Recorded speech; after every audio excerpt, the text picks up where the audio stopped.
Yorana Yannick Sako pour une nouvelle vidéo. J'aiguise et je polis tes couteaux avec mes pierres japonaises.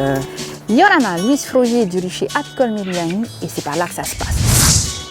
On va voir ce qui se passe à l'intérieur.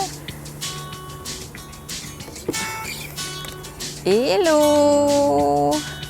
Je te présente mes filles. Yannick. C'est fou, hein? Ouais. Là, tu m'expliquais tout à l'heure que c'était Matari Hiraru. Donc, période de restriction où les réserves de nourriture autour de nous sont beaucoup moins importantes.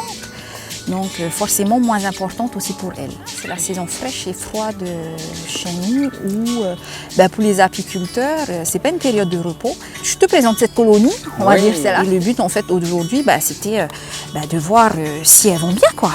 Oui, là, je pense qu'elles vont bien. Hein. Elles vont très bien. Elles vont très bien. Alors, tu vois, par exemple, sans même aller beaucoup plus loin, j'ai une colonie, en fait, qui s'étale bien.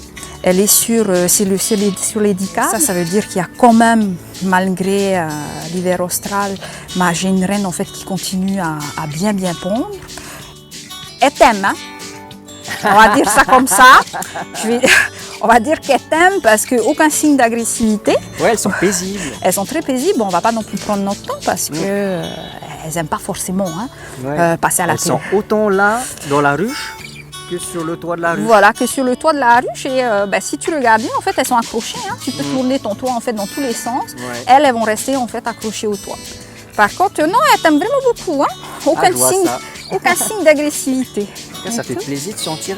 Ça sent quand même le miel, alors que dedans, il n'y a pas du miel. Non, alors ce que tu sens, c'est peut-être pas que du miel, mais c'est beaucoup de la propolis. Il faut savoir une chose, en fait, c'est qu'une ruche, ça sent bon. Ah oui, ça sent bon, ça voilà. C'est certain. Une ruche, ça sent bon. Et ça, en fait, ça sent la cire. Bon, pendant la mielée, en fait, oui, tu vas sentir du miel. Mais là, en fait, ça sent beaucoup la propolis et puis la cire. Et on verra dans les prochains épisodes, je vais t'expliquer, en fait, c'est quoi la propolis. Il faut savoir une chose, c'est qu'une ruche doit être propre. Rassure-moi, elle doit être propre. C'est elle qui le nettoie? Oui. Ah oui, tu verras que les ouvrières, elles se démènent parce que ça fait partie en fait de leur fonction. Une ruche, c'est un environnement qui est propre. Et là, je suis contente parce que déjà, ça sent bon. Oui, c'est très bon. Une abeille, ça vit combien de temps? Une abeille, ça va mettre déjà une ouvrière, on va dire que ça va mettre 21 jours à naître. 21 jours. Voilà, 21 jours pour naître. Ensuite, elle va passer grosso modo 21 jours à l'intérieur de la ruche où elle va effectuer en fait plusieurs métiers.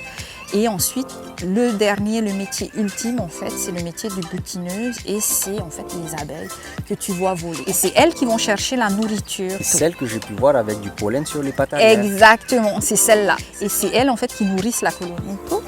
Mais clairement, c'est ce genre de colonie-là qu'il faut reproduire. Alors, si tu aimes notre vidéo avec ce doigt-là, fracasse le bouton like. Si tu aimes le contenu de nos vidéos, partage. Et à la prochaine vidéo. T'as vu, ça